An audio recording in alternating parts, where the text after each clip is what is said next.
Gibalhog sa prisuhan ang usa ka lolo nga nasakpan sa mga sakop sa Cebu City Anti-Mendicancy Office nga nagpakilimos sa downtown area ning Dakbayan. Samtang giimbestigahan na sa Anti-Mendicancy Office ang pasangil sa tiguang nga gidagmalan siya sa mga midakop kaniya. Ang detalye sa report ni Alan Domingo.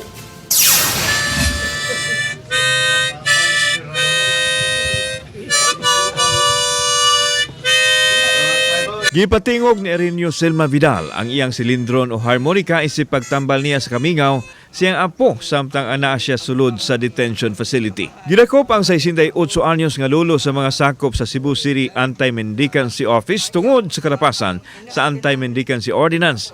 Apan, gisaysay sa tiguang nga nangayo og pagkaon niyang 3 anyos nga apo apan wa man siya ikahatag hinungdan nga nakahuna-huna siya sa pag-adto sa kulon aron motukar siyang silindron o harmonika sa pamasin nga adunay mohatag kaniya og kwarta. Giklaro niya nga wa siya mamugos sa mga tao nga nakakita kaniya. Nidako po na nalingkod ko dapi na unsa man ka diya na wara-wara mga baso, wa mo kung wara-wara baso, ma'am. Giyang ko niya nga nabadlungan na siya kaniadto sa mga taga-anti-mendicancy apan tungod sa panginhanglan, mibalik siya sa pamasin nga dili na masakpan. Nitug-an ang apuhan nga gidagmalan usab siya sa mga tao nga midakop kaniya ni Antong alas 7:30 gabi sa Mayo 7. Ilagay ko kulatan sakto. Nawag ko siya ni mangayo, ako mangayo. Natukaran ko na dawato, luwa, pasinsa mo ko di mong umugos tao.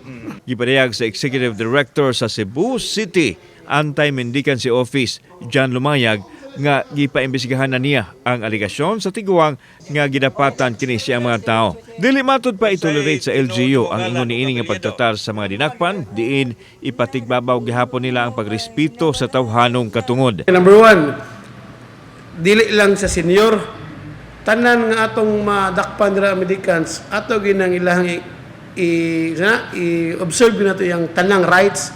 Basta ako mga tao mo violate ana ilang right, di ko magdudog. Ako ipatangtang i-recommend nako for non-renewal.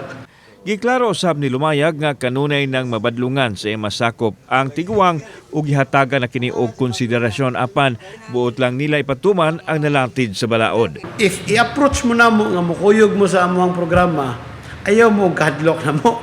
Kaya number 1, ang gobyerno willing mutabang ninyo. Bisan og mag-atubang og kaso ang lulo, apan wa gihapon kini mawad-i sa paglaom nga basin mahatagan siya og laing kahigayunan nga makaangkon og kagawasan.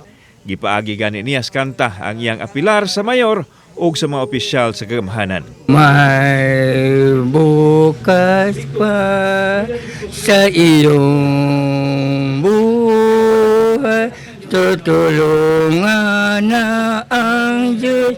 Tinuod nga makapatok bilyod sa balatian ang kahimtang sa 68 anyos nga apuhan tungod sa kagutom siyang 3 anyos nga apo ni Delhin siya kini ug pipila lang unta kasintabo sa downtown area Kulon apan alang sa mga otoridad igo ra sila naghimo sa ilahang trabaho pagpatuman sa balaod. Kauban si Clover Lumayag, ako si Alan Domingo. Balitang Bisdak.